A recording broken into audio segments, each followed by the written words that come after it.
And we're talking about some really foul stuff. Just this weekend, I was listening to an NPR story that was talking about the origins of forensic toxicology, right?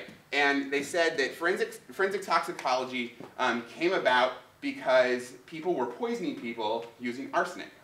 And arsenic, for a really long time, was a poison that you could give to people in small doses over time and eventually kill them, and there was no easy way to detect it, right? And it wasn't until folks really got serious about this and started looking that they were able to figure out how to detect arsenic, and that's where forensic toxicology came from.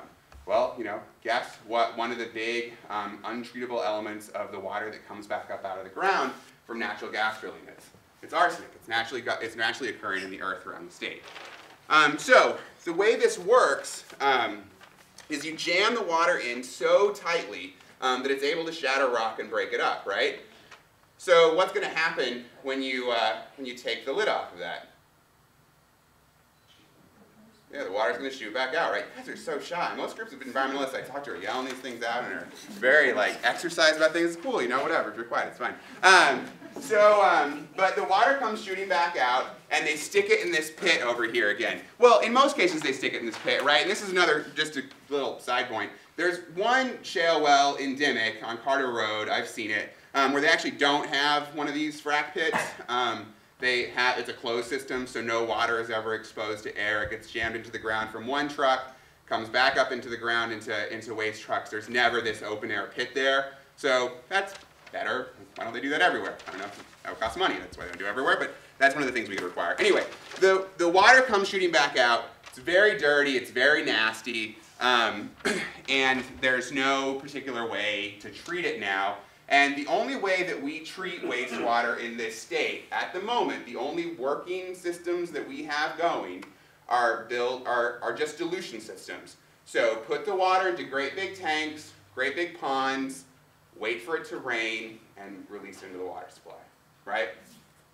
That's how we treat water in Pennsylvania right now, which isn't a great way to do it. And you know, better technologies seem to be coming down the pike, and that's awesome, and maybe they'll really work, so maybe we should just wait until we've got some plants that can do that and only drill as many wells as can be served by those water wells.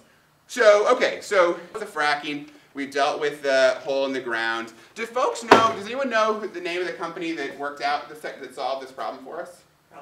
Halliburton, right. So, and famously in this issue, there's something called the Halliburton loophole that came out of, I get this wrong a lot, so forgive me if I do, but the 2005 Energy Act that exempted Halliburton from the Safe Drinking Water Act, not the Clean Water Act. That's often confused. It's the Safe Drinking Water Act. And what the Safe Drinking Water Act was all about was the oil industry realized it was digging very big holes in the ground, and once they got the oil back out of them, they were like, you know what, we own these big voids, we own these big empty holes, there's lots of industries out there that have nasty stuff they'd like to get rid of, we'll let them stick it in these holes to just store toxic stuff that nobody knows how to treat and deal with, right? So the Safe Drinking Water Act was written to say that folks should be notified if nasty stuff is being dumped in holes that might possibly get into water supplies, right? Well, so I don't know, I mean, I guess the thinking is, like, this isn't technically storage, it's like being used for something, even though some of that water is going to stay there forever, because they only deal with the water that comes back out, they don't deal with the water that just sits there. But I guess that's the thinking. Anyway, one way or another, Halliburton was able to get an exemption under this law saying hydrofracking was different, we don't have to reveal what's in that wastewater, right? And this is a really complicated issue because it's hard to let folks know what they should look for if they don't know what's going into the water. And it's not like there's any one recipe, right? Different companies will use different stuff. Their scientists will say this site requires, you know, this kind of thing here. So there's different recipes at every individual location, or different companies, different recipes. But it's hard for folks to know what they should even be looking for. And some of the sort of contaminants we're talking about here are very hard to trace. But there are certain things that we do know they're using, which are things that we don't think folks want to drink. A big one is, in 2003, EPA yelled at the industry for using diesel fuel in almost all forms of hydraulic fracturing. You know, one of the common lines that you see in industry materials is, we're not using anything in hydrofracking that you don't have under your own kitchen sink. Well, I mean, A, I don't drink bleach, but B, I don't have diesel fuel under my kitchen sink, right? And I don't want diesel fuel under my kitchen sink, and I certainly don't want it coming out of my tap, right? But that's what we're talking about. So there's that element. So that's what the Halliburton loophole is, and it's one that fortunately the state is kind of confronting. I've got a flyer in the back. Where am I at on time? I always go on really long. I should wrap it up? Okay, yeah, just tell me. I'm fine with that. I can go on for a long time. Okay, cool. So just a couple of last quick things. There's a flyer I have in the back, House Bill 2213. It does a bunch of good things. One thing it does is it says the state really needs to check out these well sites every time they do a variety of things. We've got to really make sure we have inspectors show up on site.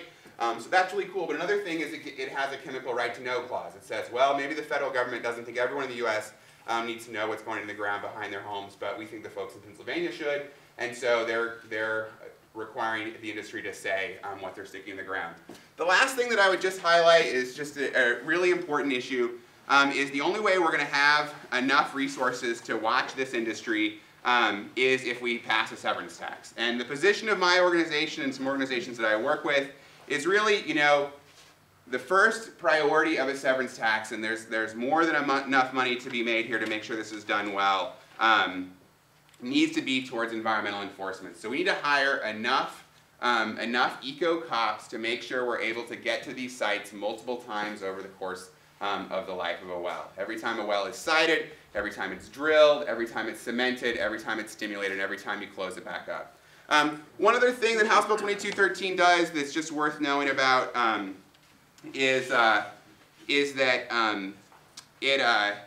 it increases the bonding costs on a well site to make sure that the state has enough money to plug the well back up when it's done. Right now they're only charged something like $19,000, which is so shy of what it costs to plug a well that the industry just walks away from wells right now because it pays to just let the state deal with it. You know, so I guess the question, and so the question that comes down to it for folks here, and I guess the last thing that I would just emphasize is this really is a Philadelphia issue. You know, folks in New York City understood where their water comes from, and so they got organized and they really resisted the industry and they said, we don't want drilling in our watershed. Folks here in Philadelphia don't have as strong of a sense of kind of where their water comes from, but y'all are drinking out of rivers, as you probably know. And while right now most of us are served primarily by the Delaware River basin, and we've managed to keep drilling out of there so far, we're not going to keep it out of there forever. And so we really should organize here to make sure that the industry doesn't dump too much stuff that we're all going to have to drink later.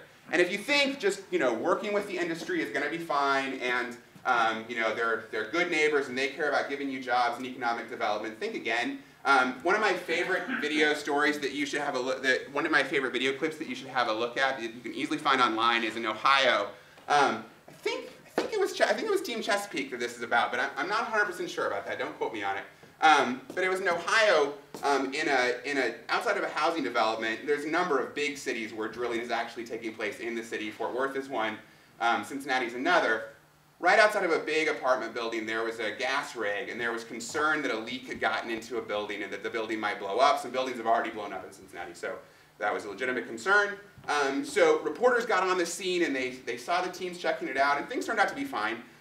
But the reporter chased the foreman down, who was, you know, checking out to make sure that the well wasn't actually leaking gas into the apartment building, and tried to get a quote from him. And I guess this just really captures, for me, the attitude of an industry that, you know, comes into a community, takes whatever they need, and leaves. The reporter was like, could you just explain to me, you know, what just happened here? And the foreman took the microphone, threw it across the parking lot, got into his truck, and pulled away. And I feel like that is what's in store for us here in Pennsylvania as well, if folks like you don't take a strong stand. Just for the record, that wasn't Chesapeake. We don't. It was a big one, though. It wasn't us, though, and I'd appreciate it if you didn't say it was. I think it might have been, and it was a big one, so it was one of the big ones. We don't drill in Ohio. Okay, cool, cool. All right, thanks a lot, everybody.